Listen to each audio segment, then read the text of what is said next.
Hello শিক্ষার্থী বন্ধুরা, তোমাদের চতুর্থ শ্রেণী আমার বাংলা বইয়ের পাঠ 18 মহিষী নারী এই গল্পের সব প্রশ্ন উত্তর এখন আমরা পড়ব। ক, কিসের ডাকে রোকেয়ার ঘুম ভাঙত? উত্তর, যে সময়ে মেয়েরা লেখাপড়া করতে পারত না সে সময়ে জন্ম নিল ফুটফুটে এক শিশু, নাম তার রোকেয়া। রোকেয়া বড় হতে থাকে, সকালে পাখির ডাকে রোকেয়ার ঘুম ভাঙত। খ, রোকেয়া কার কাছে লেখাপড়া শেখার আবদার করেছিলেন? উত্তর, রোকেয়ার খুব লেখাপড়া করার ইচ্ছে, তার বড় ভাই ছিলেন শিক্ষিত।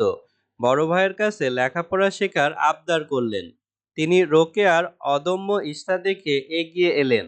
ভাইয়ের কাছে আরম্ভ হলো তার জ্ঞান অর্জন। গ, রোকেয়াকে নারী জাগরণের অগ্রদূত কেন বলা হয়েছে? উত্তর, বেগম রোকেয়ার সমসাময়িক কালে মেয়েদের লেখাপড়া করার সুযোগ প্রদান করা হতো না। মেয়েদের রাখা হতো বন্দি জীবনে। মেয়েদের বন্দিদশা থেকে মুক্ত করার জন্য বেগম রোকেয়া প্রাথমিক বিদ্যালয় প্রতিষ্ঠা করেন। এ কারণে রোকেয়াকে নারী জাগরণের অগ্রদূত বলা হয়।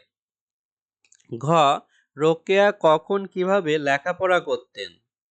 উত্তর, বেগম রোকেয়া গভীর রাতে লেখাপড়া করতেন। মা বাবা তখন গভীর ঘুমে থাকতেন। সারা বাড়ি তখন নিঝুম থাকত। সে সময় মোমবাতি জ্বালিয়ে রোকেয়া বই খুলে বসতেন। এ বই সে বই থেকে ভাই তাকে পাঠ দিতেন। জ্ঞানের জন্য তৃষ্ণার্ত রোকেয়া এভাবে অনেক কিছু শিখেছেন। রাতের পর রাত কেটে যেত, কখনো পড়তে পড়তে ভোর হয়ে যেত। এভাবে লেখাপড়া করতেন রোকেয়া। উমো, রোকেয়া মেয়েদের জন্য কেন স্কুল করেছিলেন? 4টি বাক্যে তোমার মতামত দাও। উত্তর, রোকেয়া যে সময়ে জন্মগ্রহণ করেছিলেন সেকালে মেয়েদের কাটাতে হতো বন্দি জীবন। লেখাপড়ার সুযোগ প্রদান করা হতো না। সমাজে বিরাজ করত অবরোধ প্রথা। মেয়েরা তখন লেখাপড়ার দিক থেকে অনেক পিছিয়ে ছিল, কারণ লেখাপড়া করার স্কুল ছিল না। তাই রোকেয়া কলকাতায় স্বামীর নামে মেয়েদের জন্য একটি প্রাথমিক স্কুল প্রতিষ্ঠা করেছিলেন।